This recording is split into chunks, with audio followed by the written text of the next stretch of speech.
Hi everybody. आज के lecture में हम स्टार्ट करेंगे कंज्यूमर थ्योरी को और इसका फर्स्ट पार्ट आज हम कवर करेंगे। क्या क्या टॉपिक्स यहाँ पे बताने वाला हूँ मैं, वो मैंने लिख दिया है यहाँ। तो आप देखो कि हम वांट्स को डिस्कस करेंगे कि ये क्या होता है, डिमांड कैसे इससे डिफरेंट है, उसके बाद यूटिलिटी क्या है, फिर law of diminishing marginal utility को देखेंगे और लास्ट में कंज्यूमर सरप्लस को देखेंगे। जो सेकेंड पार्ट आएगा उसमें हम बात करेंगे इंडिफरेंस कर्व के बारे में। ठीक है, तो इस तरीके से दो पार्ट में आपका कंज्यूमर थ्योरी पूरा कवर हो जाएगा और क्वेश्चन कहाँ कहाँ से बन सकते हैं उस पर भी हम बात करेंगे लेक्चर में। ऑल जितने भी इंपॉर्टेंट पॉइंट्स हैं जहाँ से क्वेश्चन फ्रेम हो सकता है वो हम एक एक करके देखेंगे। तो सबसे पहले हम देखते हैं वांट्स को। अब मैनेजमेंट के अगर आप कॉन्टेक्स्ट में देखो या फिर फिनांस के कॉन्टेक्स्ट में देखो तो बहुत सारे टर्म्स ऐसे हैं जिनकी मीनिंग यूजुअल मैनेजमेंट या फिर फिनांस में डिफरेंट होता है, और अगर हम बात इकोनॉमिक्स में करते हैं वहाँ पे मीनिंग थोड़ी सी डिफरेंट हो जाती है। For example profit, accounting profit और इकोनॉमिक प्रॉफिट, इसमें बहुत डिफरेंस है। ये हम बात करेंगे theory of production and cost में इसके ऊपर। बल्कि इसके आगे के भी जो चैप्टर्स है, मार्केट स्ट्रक्चर हो, वहाँ पे भी इकोनॉमिक प्रॉफिट जिसके कि बहुत सारे पार्ट्स हैं जैसे normal profit, super normal profit और लॉस। तो ये जितने टर्म्स हैं अकाउंटिंग के कॉन्टेक्स्ट में अगर हम इसको डिफाइन करें तो इसकी मीनिंग स्लाइटली डिफरेंट हो जाती है, इसीलिए इकोनॉमिक्स में थोड़ा इसको दूसरे कॉन्टेक्स्ट में रीड करना होता है। तो अगर हम वांट्स की बात करें सो वांट्स को आप ये बोल सकते हो कि वैसे सारे आइटम्स, ठीक है, वैसे सारे गुड्स या फिर सर्विसेज जिसकी कि आपको रिक्वायरमेंट है, राइट, या फिर जो भी आप चाह रहे हो कंज्यूम करना। अब यहां पे कैच ये है कि सिर्फ आपके चाह देने से वो चीज वांट में कन्वर्ट नहीं होती। तो फिर वांट एग्जैक्टली है क्या? तो इसको बहुत सिंपल वे में अगर हम डिफाइन करें तो वांट को हम बोल सकते हैं कि दीज आर दोज रिक्वायरमेंट्स। और यहां पे वर्ड पे आप ध्यान देना, यहां पे मैंने बोला रिक्वायरमेंट्स, मतलब किसी चीज की आपको एक्चुअली में जरूरत है, ठीक है, उसी को हम बोलेंगे wants. Whether we have the ability to pay for it और नॉट वो हम देखेंगे बाद में, लेकिन यहां पे कैच ये है सबसे बड़ा कि आपके पास रिक्वायरमेंट होनी चाहिए उस चीज को कंज्यूम करने की। फॉर एग्जाम्पल सपोज कि मेरा घर और मेरे ऑफिस इसके बीच में डिफरेंस बहुत कम है और मुझे कहीं जाना भी नहीं होता, मतलब मैं कभी भी शहर छोड़ के जाता ही नहीं बाहर, ठीक है। और इसके अलावा भी हो सकता है कि मेरे फैमिली में बहुत सारे मेंबर्स के पास अपने अपने व्हीकल्स हैं, तो इन केस अगर मुझे ज़रूरत होती भी कहीं जाने की तो मैं अपने फैमिली मेंबर्स में से किसी का भी व्हीकल लेके जा सकता हूँ। उस केस में अगर मैं बोलूँ कि मुझे एक कार की ज़रूरत है या फिर बाइक की ज़रूरत है तो यहां पे ये चीज वांट नहीं हो सकती, बिकॉज आपको उसकी नेसेसिटी नहीं है। मतलब आपके पास, आपके फैमिली में ऑलरेडी बहुत सारे मेंबर्स के पास ये कमोडिटी है, राइट, ये गुड है, तो आप इसको परचेज नहीं करना चाहोगे। इसी तरीके से बहुत सारे आइटम्स ऐसे हो सकते हैं जिसकी आपको रिक्वायरमेंट ना हो, जस्ट बिकॉज आपके किसी दोस्त ने उसको परचेज किया है, इसलिए आप उसको अपने वांट के कैटेगरी में नहीं डाल सकते। सो अगेन मैं यहां पे इसको रिपीट कर रहा हूं कि वांट के केस में क्या होगा कि आपको उसकी रिक्वायरमेंट हो, अगर रिक्वायरमेंट होती है तभी आप उसको वांट के कैटेगरी में डालोगे, वरना फिर वो वांट नहीं है। अब वांट के भी 3 टाइप्स होते हैं। सबसे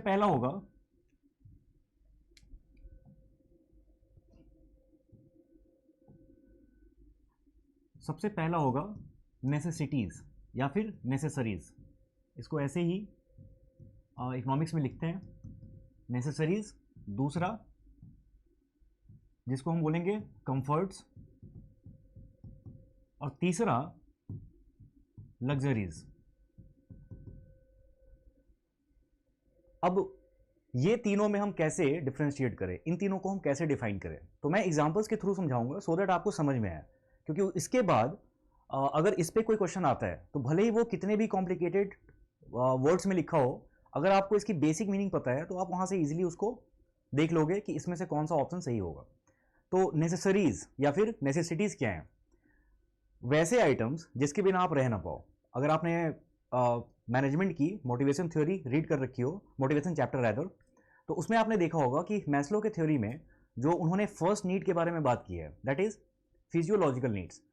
ये बेसिक नीड्स, ये बल्कि ऐसे बेसिक नीड्स हैं which are important for human survival, उसके बिना सर्वाइव करना मुश्किल है। तो अगर मैं बोलूं फूड के बारे में, तो फूड को आप बोल सकते हो कि दैट इज अ नेसेसिटी, उसके बिना आप सर्वाइव नहीं कर पाओगे, राइट। सो फूड हो गया नेसेसरीज या फिर नेसेसिटी। अब मान लो फूड में भी आपको चॉइस दी जाए, ठीक है, कि सिर्फ पेट नहीं भरना है आपको, आपके पास कुछ चॉइसेस भी हैं। तो अगर आपके पास कुछ 2-3 चॉइसेस हो गए, ऑल्टरनेटिव्स हो गए to satisfy a particular necessity, तो ये सारे आइटम्स को फिर आप बोल सकते हो कि दोज आर कंफर्ट्स। जैसे सुबह सुबह हो सकता है कि मुझे नॉर्थ इंडियन नहीं खाना हो, मुझे साउथ इंडियन खाना हो, तो ये मेरा कंफर्ट हो गया। या इसको हम दूसरे एग्जाम्पल से देखें तो सपोज कि आपको किसी भी ऑफिस में काम करने के लिए एक प्रॉपर सिस्टम चाहिए। सपोज कि आप ऐसे आईटी सेक्टर में काम कर रहे हो, तो आपके पास एक लैपटॉप या फिर डेस्कटॉप तो होना ही चाहिए, तो ये आपकी नेसेसिटी होगी। अब अगर हम लैपटॉप की भी बात करें तो उसमें आपको क्या क्या फैसिलिटीज़ मिल रही हैं, ठीक है, उसका जो इनबिल्ट कैमरा है वो कितना अच्छा है, ठीक है, उसमें जो आपको स्टोरेज मिली है वो कितनी है, ठीक है। तो ऐसे ऐसे जो उसका ऑडियो सिस्टम है, तो ऑडियो सिस्टम कितना अच्छा है, ये सब आपके कंफर्ट्स हो गए। अब अगर हम बात करें लग्जरीज की, तो लग्जरीज ऐसी चीज़ें हैं जिसकी एक्चुअली में आपको रिक्वायरमेंट है नहीं, वो बस आप विश करते हो कि अगर मेरे पास पैसा हुआ तो मैं ये भी बाद में लूंगा, बट उसकी इमीडिएट रिक्वायरमेंट नहीं होती, ठीक है। अब अगर मान लो कि आपको कार लेनी है, तो कार एक नेसेसिटी हो गई, गिवन कि आपका इसके बिना काम नहीं चलने वाला। सपोज कि आपके घर और ऑफिस के बीच में जो डिस्टेंस है, वहां पे डायरेक्टली कम्यूट कर पाना आपके लिए बहुत मुश्किल हो रहा है। ना तो डायरेक्ट मेट्रो है, ना फिर कोई बस चलती है, तो आपको 2-3-4 जगह चेंज करके जाना पड़ रहा है। तो इन टोटल आपको मान लो कि 2 आवर्स लगते हैं वहां पे, और आपके पास और कोई ऑप्शन है नहीं, तो आप उसको फिर कार को वांट के कैटेगरी में डाल सकते हो, एंड यहां पे इनफैक्ट वो नेसेसिटी हो गई। तो मैनेजमेंट के कॉन्टेक्स्ट में जो मैंने बताया था कि मैस्लो के थ्योरी में जो फिजियोलॉजिकल नीड है वो सर्वाइवल के लिए बहुत जरूरी है, बट यहाँ पे कार सर्वाइवल के लिए आपके लिए जरूरी नहीं है। तो इकोनॉमिक्स और मैनेजमेंट में ये बहुत बेसिक सा डिफरेंस होता है कि वहाँ के कॉन्सेप्ट्स एंटायरली यहाँ पे एप्लीकेबल नहीं होते, यहाँ पे थोड़ा सा अलग सीन है। तो यहाँ पे हम नेसेसिटी में कार को डाल सकते हैं, गिवन कि उसके बिना आपका काम बिल्कुल नहीं चल रहा, ठीक है। कार में भी बहुत सारे ऑप्शंस हैं। अब आपको होंडा की चाहिए या फिर हुंडई की चाहिए, इसमें आप बात कर सकते हो कि हम उसको कंफर्ट के कैटेगरी में डाल सकते हैं, ठीक है। अब अगर हम यहीं पे बात करें मर्सिडीज की, क्योंकि आपका बेसिक जो गोल है यहाँ पे, that is to be able to commute to your work place, क्योंकि आपको पहले 2 घंटे लग रहे हैं, आप चाह रहे हो कि मेरे पास अगर खुद की व्हीकल हो तो मैं सिंगल जर्नी में, ना कि ब्रेक जर्नीज, सिंगल जर्नी में मैं ऑफिस अपने पहुंच पाऊं। तो सिर्फ कार से आपकी नीड पूरी हो जाती है। कार में भी अगर आप ये देख रहे हो कि कौन सी कंपनी की चाहिए, तो ये आपका थोड़ा कंफर्ट हो सकता है कि अलग अलग कंपनीज आपको अलग अलग फैसिलिटीज ऑफर कर रही है। बट इसमें भी जो आपकी नीड पूरी होती मान लो कि 10 लाख के कार से या फिर 15 लाख के कार से। अब आपने ये सोचा कि मेरे पास अगर पैसे बहुत होते तो मैं मर्सिडीज लेता, BMW लेता, अब उसकी कॉस्ट हो सकता है कि 70-80 लाख हो जाए। सो वो आपके लिए फिर नीड नहीं रही, वो आपके लिए नेसेसिटी नहीं रही, वो आपके लिए बल्कि कंफर्ट भी नहीं रहा। अब ये बन गया है लग्जरी। तो ये बेसिक सा डिफरेंस होता है नेसेसरीज में, कंफर्ट्स में और लग्जरीज में। सो ये पार्ट हम कवर कर चुके हैं। अब हम आते हैं डिमांड पे। तो डिमांड क्या होगा और ये कैसे अलग है want say. So those wants which can be backed by buying power. Wants में आपने जितने भी आइटम्स को रखा हुआ है अपने अपने विश लिस्ट में, जैसे कि अमेजोन पे या फिर फ्लिपकार्ट पे, आप जो भी आइटम्स आपको परचेज करने हैं फ्यूचर में, आप उसको कार्ट में ऐड करते हो या फिर विश लिस्ट में ऐड करते हो। सो विश लिस्ट में वही चीजें ऐड करो आप जो खरीदने के लिए आपके पास पैसे हो। So wants backed by purchasing power are called demands. तो डिमांड के लिए बहुत जरूरी है, सबसे पहला क्या,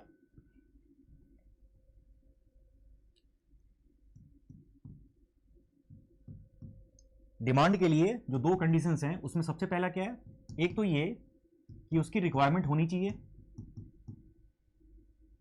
दूसरा द एबिलिटी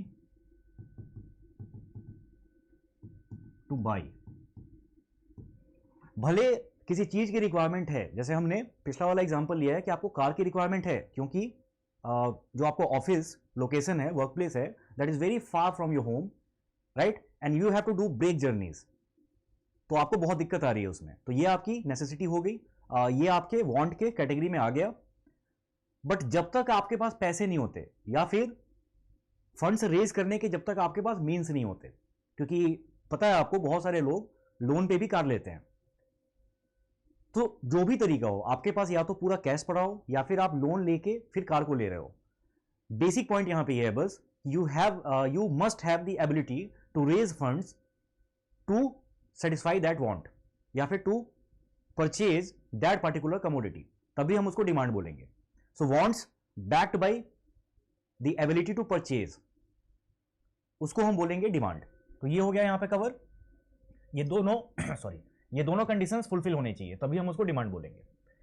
ओके, अब फिर यूटिलिटी क्या है? सो यूटिलिटी एक, हम इसको बोल सकते हैं साइकोलॉजिकल कॉन्सेप्ट है. और यहां पे साइकोलॉजिकल क्यों बोल रहा हूं मैं? क्योंकि ये बहुत ही सब्जेक्टिव टर्म है. यूटिलिटी, इसको अगर हम डिफाइन करें तो हम इसको बोल सकते हैं कि it is the want satisfying power of a commodity. That is कि आपके जो भी वांट्स हैं, उन वांट्स को किस एक्सटेंट तक फुलफिल किया जा रहा है किसी पार्टिकुलर कमोडिटी के थ्रू, वो हम मेजर करते हैं यूटिलिटी के थ्रू. यानी यूटिलिटी हमारा यहां पे मेजर हो गया. अब सॉरी अब ये साइकोलॉजिकल क्यों होगा? साइकोलॉजिकल इसलिए है बिकॉज इसमें आपको सब्जेक्टिविटी बहुत ज़्यादा मिलेगी. किसी के लिए हो सकता है किसी पार्टिकुलर कार की यूटिलिटी बहुत ज़्यादा हो, दूसरे के लिए वो हो सकता है यूटिलिटी उतनी ना हो, उससे कम हो, तीसरे पर्सन के लिए उसकी यूटिलिटी बहुत ज़्यादा हो सकती है. अब इसको मैं समझाता हूँ थोड़ा. सपोज कि आपको बहुत भूख लगी है, आपने दिन भर से नहीं खाया, शाम को आपको टाइम मिला, आप किसी रेस्टोरेंट में गए या फिर घर वापस आके आपने खाना स्टार्ट किया. सपोज कि आप रोटी सब्जी खा रहे हैं अगर, तो जो पहली रोटी होगी वो आपको बहुत ज़्यादा वैल्यूएबल लगेगी बिकॉज आपने पूरे दिन में नहीं खाया कुछ भी. तो वो जो खाने का पहला बाइट है या फिर जो फर्स्ट आपकी रोटी है, वो सबसे ज़्यादा वैल्यूएबल फील होगी आपको. So you will place a higher order of utility on the first roti that you are consuming. अच्छा, उसके बाद मान लो कि 2 3 4 रोटी आपने अगर खा ली है तो फिर आपका पेट लगभग भर चुका होता है, और उसके बाद मान लो कि 4th या 5th रोटी है, वो आपको उतनी वैल्यूएबल नहीं लगेगी जितनी आपको फर्स्ट रोटी लगी थी. सो ये जो यूटिलिटी का कॉन्सेप्ट है ये बहुत सब्जेक्टिव है और ये सबके लिए वेरी कर सकता है. अब सपोज कि आपने दिन भर नहीं खाया था, राइट, तो इसलिए आपको फर्स्ट रोटी बहुत ज़्यादा वैल्यूएबल लगी. बट जो पर्सन 2 घंटे पहले ही खा के उठा है, अगर उसको आप फिर से रोटी दो खाने के लिए, वो हो सकता है कि आपको मना कर दे, क्योंकि उसके लिए इस रोटी की यूटिलिटी बहुत कम है, 0 है. सो यूटिलिटी तभी हम बोलेंगे कि बहुत इफेक्टिव है या फिर मेजरेबल है जब एक्चुअली में आपके पास वांट हो. जिसने 2 घंटे पहले खाया है उसको भूख ही नहीं लगी है, सो वो अभी उस मोमेंट पे फूड को अपने वांट के कैटेगरी में डाल ही नहीं रहा. सो यूटिलिटी वेरी करेगा person to person, situation to situation, और इसीलिए हम इसको बोलते हैं साइकोलॉजिकल कॉन्सेप्ट, क्योंकि ये सब कुछ आप डिसाइड करोगे कि आपके लिए अभी क्या जरूरी है. इसका कोई फॉर्मूला नहीं हो सकता. बट फिर भी जहां तक हो सके यूटिलिटी को मेजर करने की कोशिश की जाती है, बिकॉज हम यहां पे रीड कर रहे हैं क्या, कंज्यूमर थ्योरी. और जब तक हम ये डिटरमाइन ना कर पाए कि कंज्यूमर एक्चुअली में चाह क्या रहा है, तब तक उनके हिसाब से कमोडिटीज को मैन्युफैक्चर करना पॉसिबल नहीं होता, या फिर मार्केट में उस लेवल की सप्लाई मेंटेन करना पॉसिबल नहीं होता. तो इसीलिए यहां पे कोशिश की जाती है कि यूटिलिटी को जहां तक हो सके अच्छे से मेजर किया जाए, बट ये एक्यूरेट नहीं होता. ठीक है, तो ये है कॉन्सेप्ट यूटिलिटी का. ओके, अब यूटिलिटी में भी आपने सुना होगा, अगर आपने खुद से रीड कर रखा है तो यहां पे 2 टर्म्स के बारे में हम बात करेंगे. एक है टोटल यूटिलिटी और दूसरा मार्जिनल यूटिलिटी.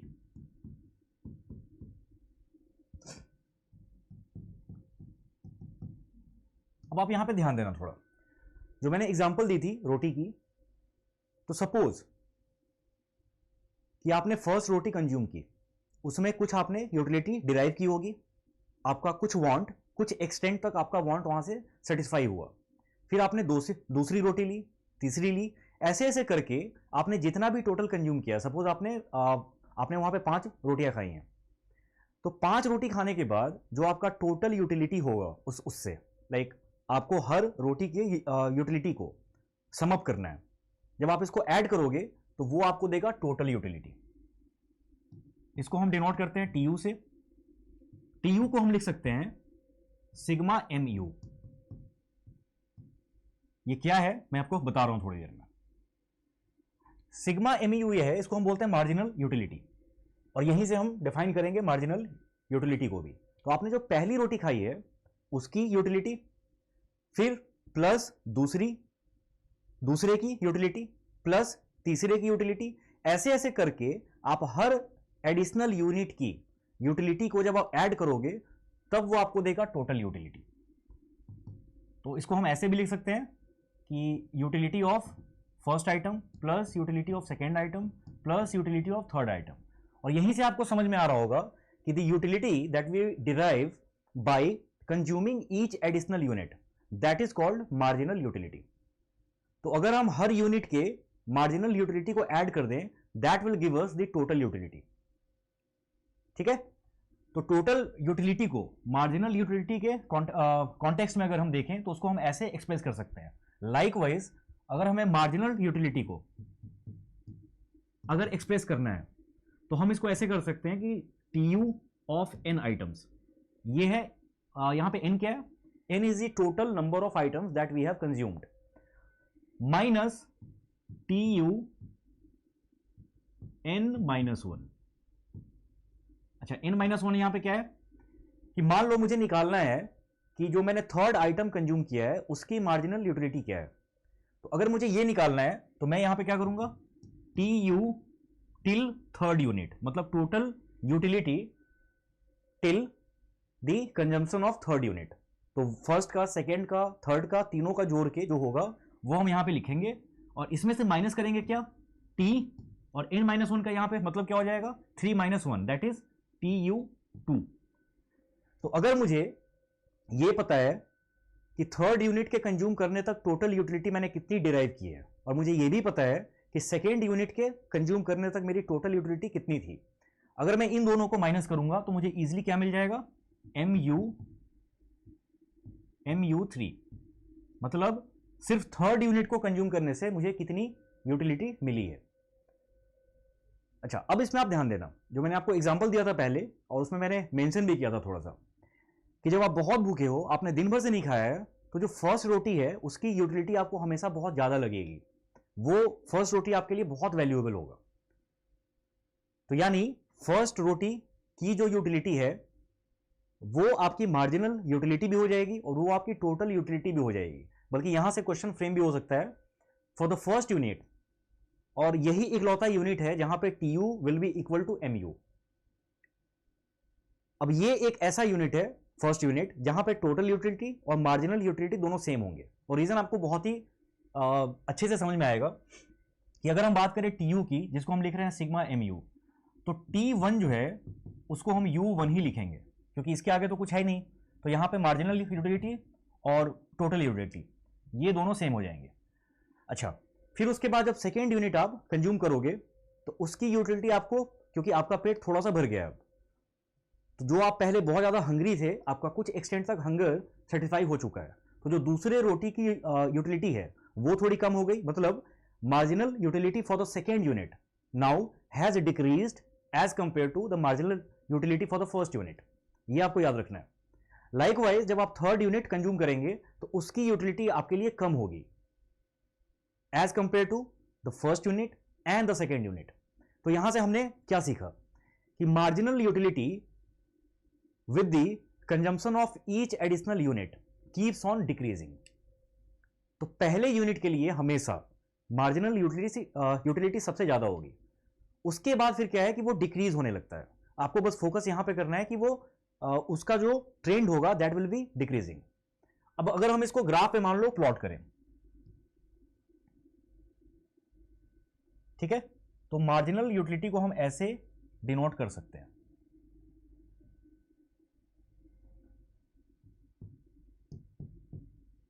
यहीं पे हम MU को भी करेंगे बाद, यहां पे MU है पहले, यहीं पे हम TU को भी करेंगे डिनोट, और यहां पे क्या है, क्वांटिटी Q। अब आप थोड़ा सा ध्यान देना, यहां पे आपको दिख रहा होगा कि ये जो x एक्सिस है जहां पे हम क्वांटिटी को लिख रहे हैं, तो MU का curve, this is MU curve marginal utility. मैंने बताया कि फर्स्ट रोटी की वैल्यू आपको सबसे ज्यादा फील होती है क्योंकि आप उस समय भूखे हैं, राइट। जैसे जैसे आप ईच एडिशनल यूनिट, यहां पे मान लो 1 है, यहां पे 2 है, यहाँ पे 3 है, ऐसे ऐसे करके आप इसको बढ़ाते जाओ। अब जैसे जैसे क्वांटिटी कंज्यूम करते जाएंगे वैसे वैसे ईच एडिशनल यूनिट की यूटिलिटी कम होती जाती है। एक टाइम आएगा जब ये 0 हो जाएगा।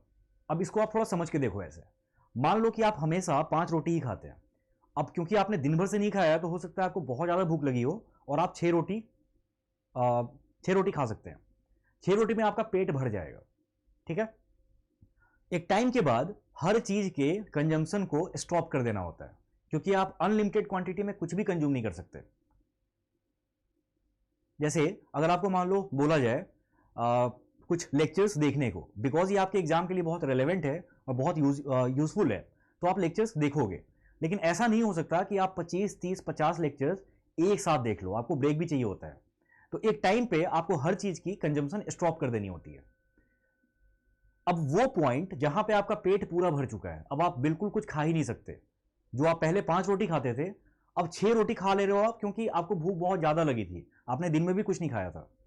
बट फिर भी एक लिमिट है, 5 की जगह हो सकता है कि आप इस बार 6 खा लो, 7 खा लो, लेकिन एक टाइम के बाद आप रोक दोगे, उसके बाद आप कुछ नहीं खाना चाहोगे। ये वो टाइम है where the marginal utility of the additional unit that we are suppose to consume that will be 0। मतलब आपको बिल्कुल खाना ही नहीं है, तो आपके प्लेट में अगर कोई जबरदस्ती रोटी रखे आप उसको मना करोगे कि मुझे अब नहीं चाहिए। अब आपको इसलिए नहीं चाहिए बिकॉज उसकी यूटिलिटी आपके लिए 0 हो गई है, आपका मन भी नहीं है खाने का। और याद करो मैंने आपको बोला था कि वांट की मीनिंग क्या है, कि आपको रिक्वायरमेंट होनी चाहिए उस चीज की। तो भले अभी से 5 मिनट पहले मुझे रोटी की रिक्वायरमेंट थी, अब नहीं है, तो अब नहीं है तो हम उसको फिर कंज्यूम भी नहीं करना चाहेंगे। एंड जैसे ही वांट का एक कंडीशन कि रिक्वायरमेंट होनी चाहिए, रिक्वायरमेंट वाली कंडीशन हट गई, तो उसी मोमेंट पे यूटिलिटी 0 हो गई। मैं मार्जिनल यूटिलिटी की बात कर रहा हूं, वो आपके लिए इस समय 0 हो गया है, बिकॉज रिक्वायरमेंट रही ही नहीं। उस मोमेंट पे एमयू कर्व, या फिर आप ऐसे बोल लो कि एमयू लाइन जो है यहां पे, वो क्रॉस करेगा किसको, एक्स एक्सिस को। यहां पे क्या हो जाएगा, एमयू 0। अच्छा, अब आप ध्यान देना, फर्स्ट यूनिट जब हमने कंज्यूम किया उस समय मार्जिनल यूटिलिटी अपने हाईएस्ट पे था, राइट। मैंने बोला कि ये डिक्रीज होता रहेगा ईच यूनिट के साथ। तो भले ही ये डिक्रीज हो रहा है, लेकिन क्योंकि ये एक्स एक्सिस से ऊपर ही है तो ये हर केस में पॉजिटिव ही है। 0 पे आने के पहले, 0 होने के पहले एमयू भले डिक्रीज कर रहा हो, लेकिन हर यूनिट पे वो पॉजिटिव ही था। अब इस रीजन की वजह से क्या होगा कि जो टोटल यूटिलिटी होगी वो हर यूनिट के साथ बढ़ती रहेगी। भले उसका रेट ऑफ इंक्रीज कम होगा, लेकिन वो बढ़ रही होगी। तो total utility till the point where MU become 0 वो इंक्रीज करेगी। भले उसका रेट, उसका स्लोप जो है धीरे धीरे कम होता जाएगा, लेकिन वो इंक्रीज होती रहेगी। And the moment when MU become 0 TU will be at its peak. वहां पे टीयू की वैल्यू हाईएस्ट होगी। तो अगर हम इसको प्लॉट करें ऐसे, और मैं आपको समझा के ग्राफ बना रहा हूं ताकि समझने में आसानी हो। बाकी क्या है कि अगर न्यूमेरिक वैल्यूज दी होती तो वहां पे हम एक्यूरेटली ग्राफ को प्लॉट कर पाते, बट न्यूमेरिक वैल्यूज नहीं भी है तो भी आप समझ के ये ग्राफ अच्छे से प्लॉट हो जाएगा। तो मैंने बोला कि फर्स्ट यूनिट पे टीयू क्या होगा, मान लो हम इसको यहां से स्टार्ट कर रहे हैं, और ये बढ़ता जाएगा, जहां पे एमयू 0 होगा वहां पे हाईएस्ट होगा, और उसके बाद ये डिक्रीज होना स्टार्ट हो जाएगा। आप समझना इसको कि डिक्रीज क्यों हो रहा है। एमयू 0 तक आपको समझ में आ गया कि मार्जिनल यूटिलिटी किस केस में 0 हो जाएगी, ठीक। इसके बाद क्या होगा कि अगर आपने एक और रोटी खाई तो हो सकता है कि आपको वॉमिटिंग हो जाए, या फिर हो सकता है कि पेट आपका खराब हो जाए। जब तक आपको भूख लगी थी तब तक आप कंज्यूम कर रहे थे, अब आपको रिक्वायरमेंट है ही नहीं उसकी। जिस चीज की रिक्वायरमेंट नहीं है अगर आप उसको कंज्यूम करेंगे वो आपके लिए वेस्टेज की तरह है। क्योंकि हो सकता था उसी रोटी को अगर किसी और ने खाया होता तो उसको कुछ यूटिलिटी वहां से डिराइव होती, उसको कुछ यूटिलिटी वहां से मिलती।